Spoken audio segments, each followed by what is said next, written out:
Hello दोस्तों, good morning. स्वागत है एक बार फिर से आप सभी का Mishra ji technical YouTube channel में।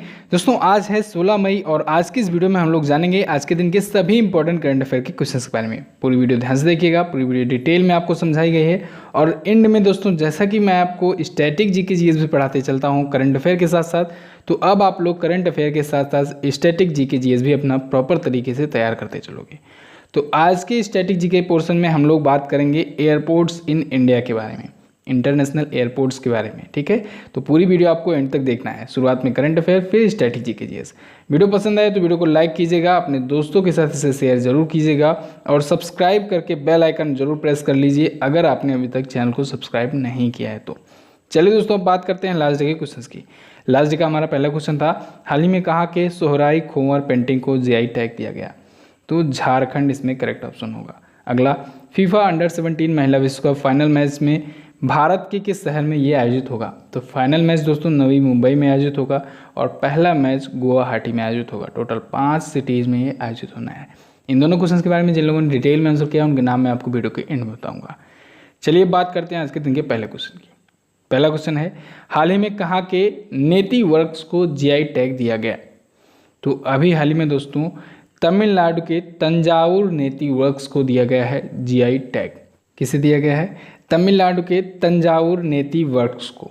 और एक और प्रोडक्ट है आराम बाबुर वुड कार्विंग्स। ठीक है, याद रखिएगा, आराम बाबुर का वुड कार्विंग्स, इसको भी जीआई टैग मिला। और तंजावुर का नेति वर्क्स, इसको भी जीआई टैग दिया गया। ठीक है, बात करते हैं एक एक करके दोनों प्रोडक्ट्स के बारे में। सबसे पहले हम लोग इस नेति वर्क्स के बारे में बात करेंगे। इसे दोस्तों एसिनोमेन एस्पेरा भी कहा जाता है। क्या कहा जाता है? एसिनोमेन एस्पेरा। ठीक है, ये एक प्रकार का ट्रेडिशनल आर्ट होता है। ये ट्रेडिशनल आर्ट दोस्तों कई पीढ़ियों से चला आ रहा है वहाँ पर तमिलनाडु के तंजावुर में। इसका यूज बृहदेश्वर मंदिर में, हिंदू मूर्तियों में, मालाओं में और भी कई जगह देखने को मिलते हैं। तो नेति वर्क्स जो है एक प्रकार का आर्ट है, ट्रेडिशनल आर्ट है। अगला है आराम बाबुर वुड कार्विंग्स। इसके बारे में जान लेते हैं। आराम बाबुर का जो वुड कार्विंग्स है दोस्तों, ये बेसिकली फेमस है लकड़ियों पर नक्काशी के लिए। ठीक है, लकड़ियों की मूर्तियाँ बनाई जाती है, लकड़ियों पर मूर्तियाँ हो गया और भी जो आर्ट हो गए वो सब बनाए जाते हैं। तो इसमें बेसिकली आम, नीम, रोजवुड और सभी जो विभिन्न प्रकार के पेड़ होते हैं उनकी लकड़ियों की मूर्तियाँ बनाई जाती हैं। क्लियर है? बिल्कुल। चलिए, अब पिछले दिनों में जो भी जीआई टैग आए हैं उनके बारे में हम लोग जान लेते हैं। अभी एक तेलंगाना के तेलिया रुमाल को दिया गया था जीआई टैग। झारखंड के सोहराई खोवर पेंटिंग्स को दिया गया था। लास्ट डे का हमारा क्वेश्चन भी था ये। जम्मू कश्मीर के केसर को मिला था जीआई टैग। मणिपुर के काले चावल को दिया गया था जीआई टैग। गोरखपुर के टेराकोटा को दिया गया था जीआई टैग। ठीक है, अब जीआई टैग से काफ़ी सारे क्वेश्चंस आ गए हैं तो हम लोग इनसे भी रिलेटेड एक स्पेशल वीडियो देखेंगे जल्द ही।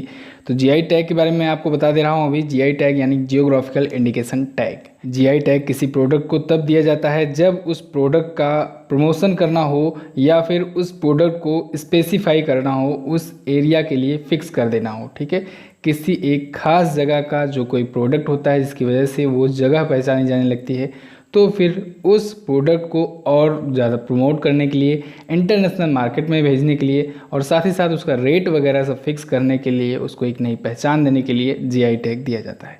क्लियर है? अगला है, हाल ही में world economic situations and prospect report किसने जारी की?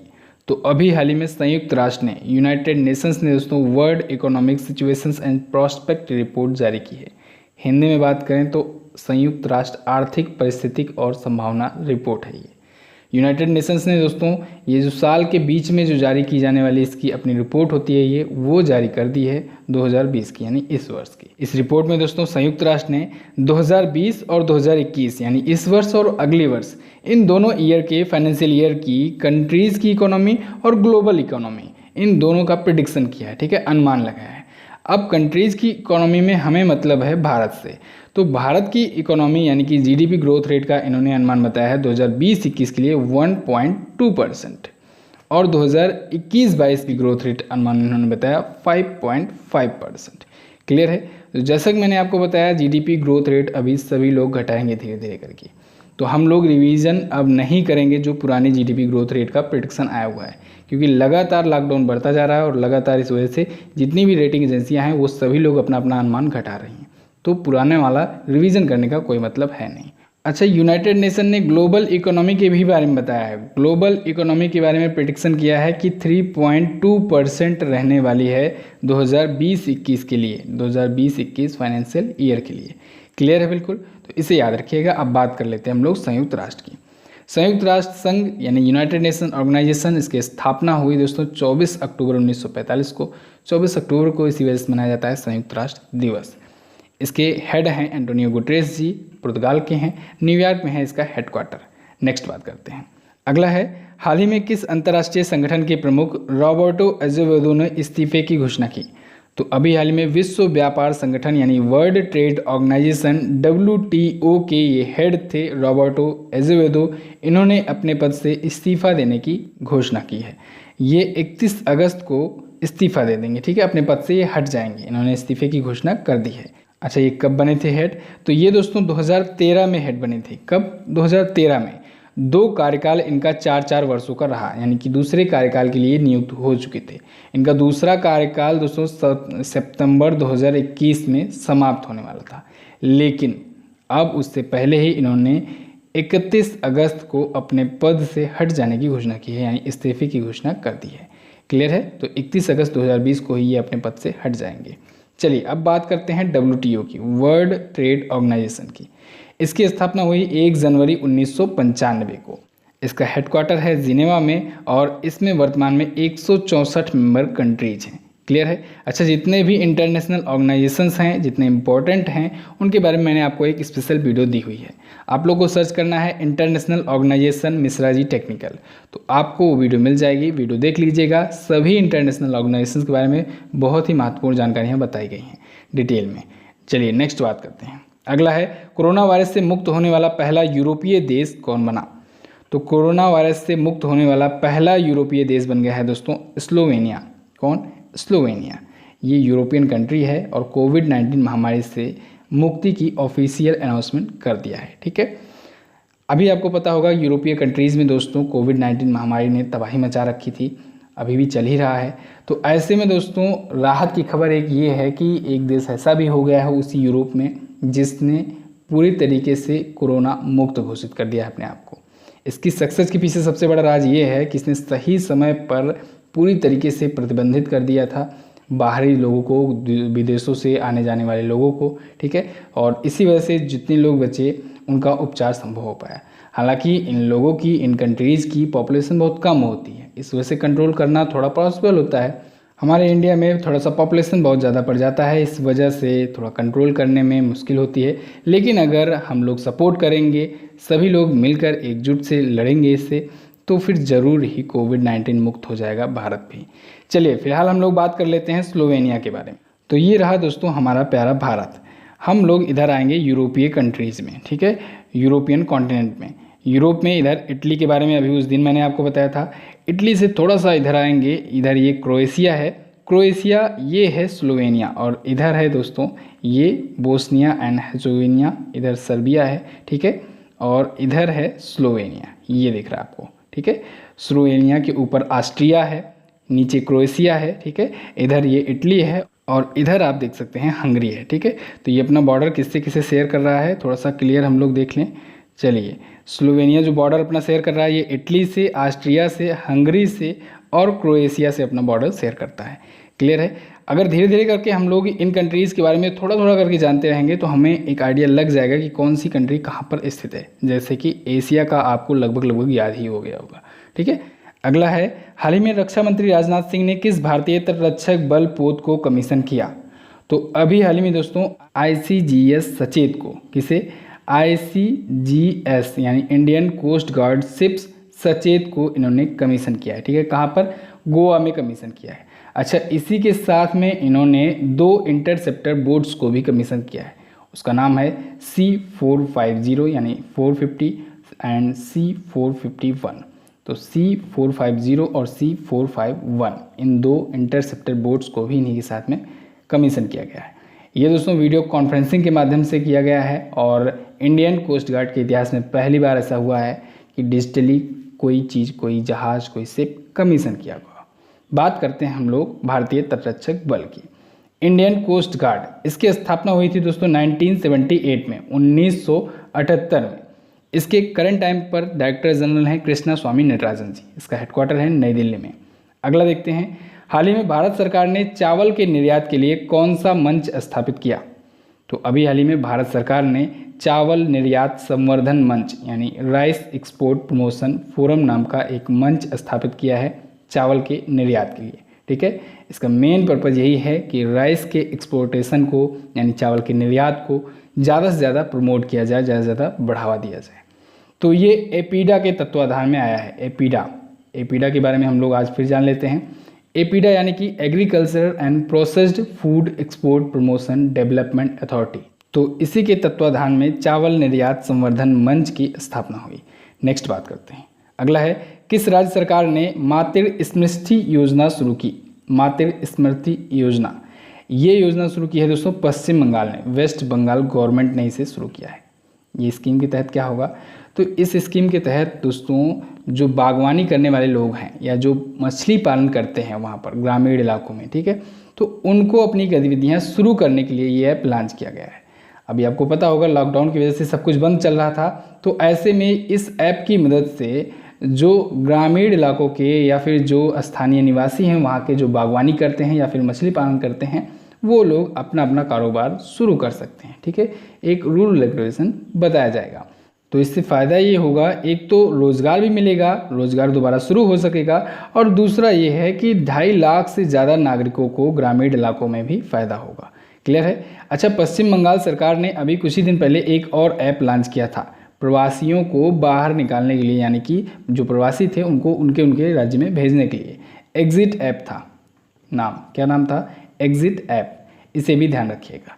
चलिए पश्चिम बंगाल के बारे में थोड़ा सा और जान लेते हैं। ये रहा वेस्ट बंगाल। कोलकाता है यहाँ की राजधानी। ममता बनर्जी यहाँ की टीएमसी पार्टी से चीफ मिनिस्टर। राज्यपाल हैं जयदीप धनखड़ जी। सुंदरवन नेशनल पार्क ये है पश्चिम बंगाल में। अब जानते हैं पश्चिम बंगाल के बारे में डिटेल में। पश्चिम बंगाल के बारे में दोस्तों, भारत की नदियाँ अगर आप लोगों ने देखा होगा बहुत ही अच्छे से तैयार हो गया होगा। अच्छा, कुछ लोग कमेंट करते हैं कि स्टैटिक जीके जीएस आप साथ में ना पढ़ाइए, लेकिन आज मैं आपको फ़ायदा बताता हूँ static GK GS current affair के साथ पढ़ाने का। मैंने आपको बताया था कि यहाँ से झारखंड से एक नदी जाती है दामोदर नदी वेस्ट बंगाल में हुगली नदी से मिलती है, और हुगली नदी इधर से गंगा नदी आ रही है उससे जाकर के मिल जाती है। ठीक है, तो ये जो हुगली नदी है ये सबसे ज़्यादा इम्पोर्टेंट है। क्यों? क्योंकि यहाँ पर है फरक्का परियोजना, और हुगली नदी पर ही है दोस्तों अंडर वाटर मेट्रो बनाई जा रही है इसी के नीचे, और हुगली नदी के किनारे ही बसा है कोलकाता शहर। ये 3 पॉइंट तो आपको याद हो गए। एक और पॉइंट आपको ये दामोदर नदी जो बंगाल का शोक या कहा जाता है पश्चिम बंगाल का शोक जिसे कहते हैं, उसे भी ध्यान रखना आपको। ठीक है, और ये जाकर हुगली नदी में मिलती है। तो ये सारे पॉइंट्स ऐसे ही आपको मिल जाएंगे अगर आप स्टैटिक जीके भी जीएस भी कनेक्ट करते चलोगे। चलिए, वेस्ट बंगाल से अभी कल की वीडियो में जो मैंने एयरपोर्ट्स बताए थे आपको, इंटरनेशनल एयरपोर्ट्स, तो उसमें मैंने बताया था वेस्ट बंगाल में 2 इंटरनेशनल एयरपोर्ट हैं। एक तो नेताजी सुभाष चंद्र बोस इंटरनेशनल एयरपोर्ट कोलकाता में जो है, एक और है वो है वगडोगरा एयरपोर्ट, वो है सिलीगुड़ी में। तो ये 2 इंटरनेशनल एयरपोर्ट भी आपको ध्यान रखने हैं। बॉर्डर देख सकते हैं आप लोग कहाँ से ये शेयर कर रहा है। सिक्किम, असम है इधर, और इधर बिहार, झारखंड और उड़ीसा से अपना बॉर्डर शेयर करता है। क्लियर है? चलिए, कोलकाता हाईकोर्ट आया है, इसके भी चीफ जस्टिस का नाम याद कर लीजिए। इनके चीफ जस्टिस हैं वर्तमान में टीवी राधाकृष्णन जी। नेक्स्ट बात करते हैं। अगला है, हाल ही में मानव संसाधन विकास मंत्री ने किस यूनिवर्सिटी की हेल्पलाइन भरोसा लॉन्च किया? तो अभी हाल ही में रमेश पोखरियाल निशंक जी, जो कि भारतीय मानव संसाधन विकास मंत्री हैं, केंद्रीय मंत्री हैं, उन्होंने सेंट्रल यूनिवर्सिटी ऑफ ओडिशा की हेल्पलाइन भरोसा लॉन्च किया है। ये जो भरोसा हेल्पलाइन है दोस्तों, इसका हेल्पलाइन नंबर है 08046801010, और इस हेल्पलाइन की मदद से होगा ये कि यूनिवर्सिटी की जितने भी स्टूडेंट्स हैं उनको कोविड-19 महामारी से बचाने के लिए, इस संकट से दूर रखने के लिए कुछ उपाय किए जाएंगे।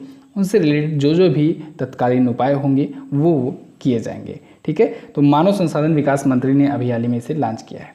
नेक्स्ट बात करते हैं। अगला है, vice admiral GM Hiranandani memorial rolling trophy 2020 से किसे सम्मानित किया गया? तो अभी हाल ही में vice admiral GM Hiranandani memorial rolling trophy 2020 दिया गया दोस्तों लेफ्टिनेंट कमांडर अक्षय कुमार को। किसे? लेफ्टिनेंट कमांडर अक्षय कुमार को। ये जो अवार्ड है, ये जो रोलिंग ट्रॉफी है दोस्तों, इसकी शुरुआत हुई थी 2013 से।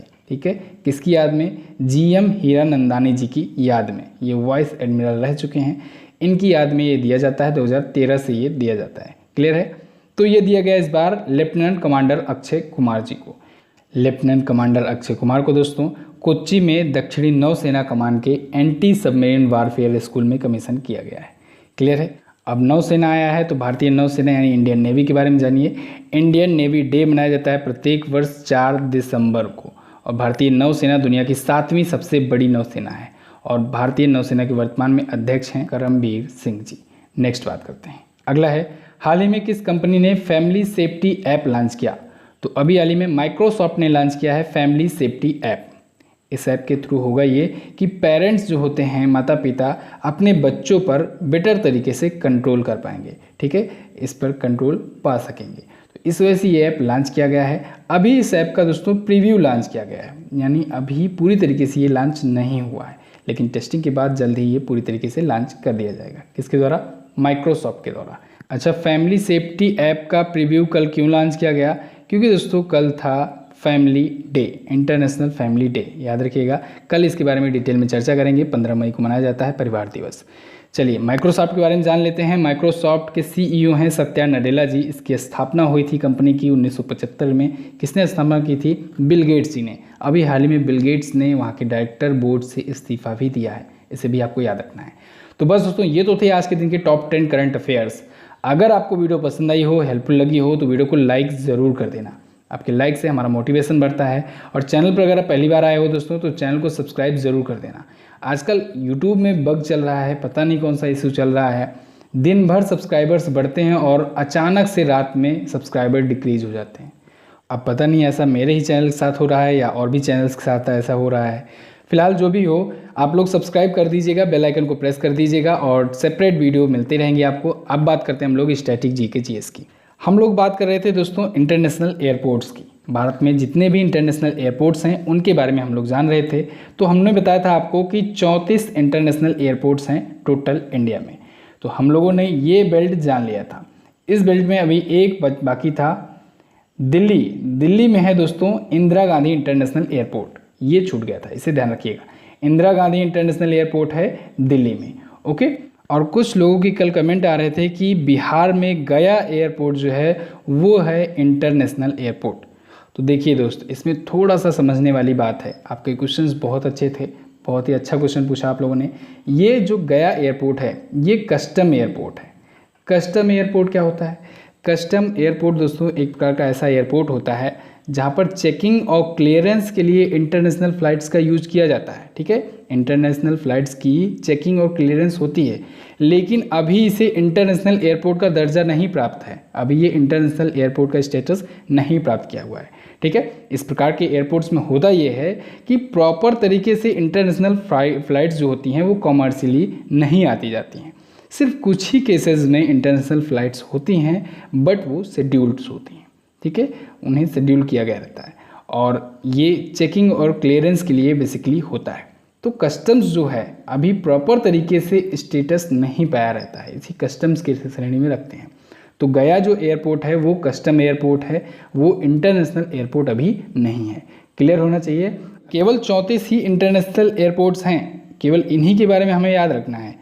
34 इंटरनेशनल एयरपोर्ट्स हैं, उन सभी के बारे में अभी मैं काउंट कराऊंगा आपको। हम लोगों ने ये बेल्ट पूरा देख लिया था कि इन स्टेट्स में कौन कौन से इंटरनेशनल एयरपोर्ट्स हैं।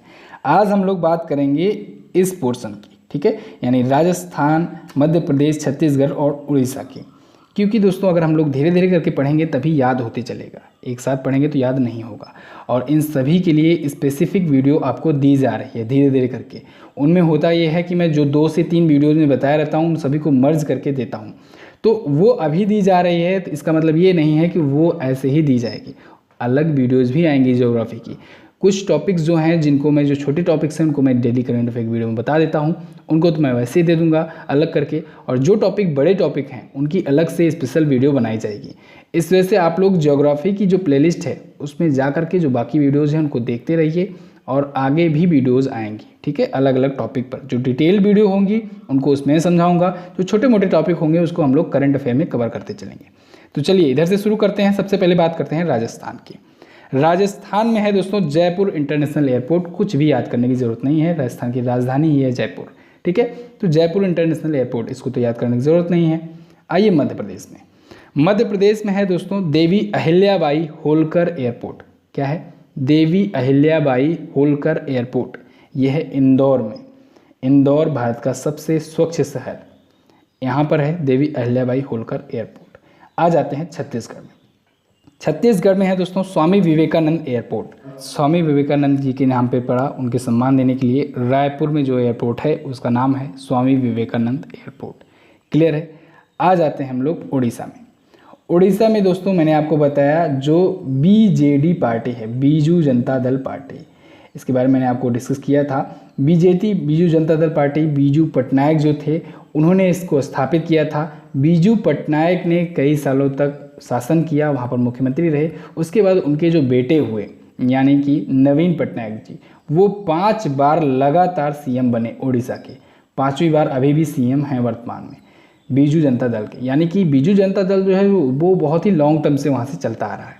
और बीजू पटनायक जो थे उन्हीं के नाम पर पार्टी बनी थी और उन्हीं के नाम पर है ये इंटरनेशनल एयरपोर्ट। ठीक है, बीजू पटनायक इंटरनेशनल एयरपोर्ट। अब आपको याद हो गया होगा ये। ठीक है, कहाँ पर है ये? भुवनेश्वर में है। उड़ीसा की राजधानी भुवनेश्वर में है बीजू पटनायक इंटरनेशनल एयरपोर्ट। ये तो आपको याद हो गया होगा। बिहार के गया एयरपोर्ट के बारे में आपका डाउट क्लियर कराना था, कस्टम एयरपोर्ट के बारे में बताना था। इस वजह से हम लोगों ने दोस्तों ज़्यादा आज इंटरनेशनल एयरपोर्ट नहीं कवर किया, लेकिन धीरे धीरे करके हम लोग सभी एयरपोर्ट्स कवर करते चलेंगे। जल्दी क्या है, अभी तो लॉकडाउन नहीं चल रहा है। ठीक है, जल्दी है नहीं, धीरे धीरे पढ़ते चलिए, सभी टॉपिक हम लोग कवर करेंगे। चलिए अब बात करते हैं क्वेश्चन ऑफ द डे की। आज का पहला क्वेश्चन है आपके लिए, कौन सा अंतर्राष्ट्रीय हवाई अड्डा भारत के पंजाब राज्य में स्थित है? अगला है WEF द्वारा जारी ग्लोबल एनर्जी ट्रांजिशन इंडेक्स में शीर्ष पर कौन सा देश है? दोनों ही क्वेश्चन इंपॉर्टेंट है, दोनों के बारे में डिटेल में ज़रूर आंसर कीजिएगा। अब हम लोग बात करते हैं दोस्तों उन लोगों के नाम की, लेकिन आपको एक इन्फॉर्मेशन देनी थी, बहुत ही इंपॉर्टेंट इन्फॉर्मेशन है। एप्लीकेशन का नया अपडेट आ गया है और बहुत ही अच्छे तरीके से अपडेट किया गया है इस बार दोस्तों। और इस बार के अपडेट में दोस्तों बहुत सारे नए फीचर्स ऐड किए गए हैं। आपको क्विज सॉल्व करने में भी बहुत ज़्यादा अच्छा लगेगा, क्योंकि रिजल्ट का जो है वो पूरा का पूरा पैटर्न चेंज किया गया है। और साथ ही साथ में ई बुक सेक्शन जो है उसको भी इम्प्रूव किया गया है, जो जो भी प्रॉब्लम्स आती थी वो ठीक किया गया है। और सबसे बड़ी चीज़ ये है कि आप लोग अपनी प्रोफाइल में जाइएगा, वहाँ पर आपको जो भी आप लोग मॉक टेस्ट या जो भी ई बुक परचेज किए रहोगे वो सब एक जगह पर मिल जाएगा आपको। ठीक है, तो ये भी एक फ़ायदा है। और भी बहुत सारी चीज़ें ऐड की गई हैं, आप लोग एप्लीकेशन को ज़रूर अपडेट कर लीजिए, बहुत ही ज़्यादा बेनिफिशियल अब होने वाला है। एप्लीकेशन को बहुत ही ज़्यादा स्मूथ बना दिया गया है। तो आप सभी लोग अपने अपने एप्लीकेशन को अपडेट कर लो जल्दी से। और हाँ दोस्तों, प्ले स्टोर पर प्लीज़ आप लोग रेटिंग ज़रूर करना। इस ऐप के बारे में 2 से 3 लाइन 4 लाइन लिख देना, हिंदी में ही लिख देना, कोई प्रॉब्लम नहीं, लेकिन आप लोग रेटिंग ज़रूर कर देना। ठीक है, आपकी रेटिंग से थोड़ा सा अच्छा लगता है, मोटिवेशन मिलता है, ऐसा लगता है कि जो मैं आप लोग के लिए कर रहा हूँ उसका कुछ फ़ायदा मिल रहा है। ठीक है, रिस्पॉन्स आ रहा है। तो आप लोग प्लीज़ रेट ज़रूर कीजिएगा प्ले स्टोर पर जाके। चलिए अब लोग बात करते हैं लोगों के नाम की। उनके नाम है श्याम शेर कुमार, पूजा चौधरी, मनु पांडे, MK जोशी, नरेंद्र मीना, चंद्रकेतु कुमार, रविशंकर, नेहा जायसवाल, दिव्या पांडे, वंदना अग्रवाल, विभूति मांझी, शांति प्रिया, गुड्डू कुमार, आदिल खान, हर्ष सोनी, गुरुदेव यादव। इतने लोगों ने डिटेल में आंसर किया, आप लोग भी डिटेल में आंसर किया करो। तो दोस्तों इस वीडियो में बस इतना ही। कैसी लगी आपको वीडियो आप लोग कमेंट करके हमें जरूर बताइएगा। वीडियो अगर अच्छी लगी है तो लाइक करके हमारा उत्साह बढ़ाइए। साथ ही इन दोनों इंपॉर्टेंट वीडियोज को जरूर देख लीजिएगा और आने वाली वीडियोज का नोटिफिकेशन पाने के लिए सब्सक्राइब करके बेल आइकन को जरूर दबाएं। मिलते हैं किसी अन्य वीडियो में, तब तक के लिए नमस्कार, जय हिंद, वंदे मातरम।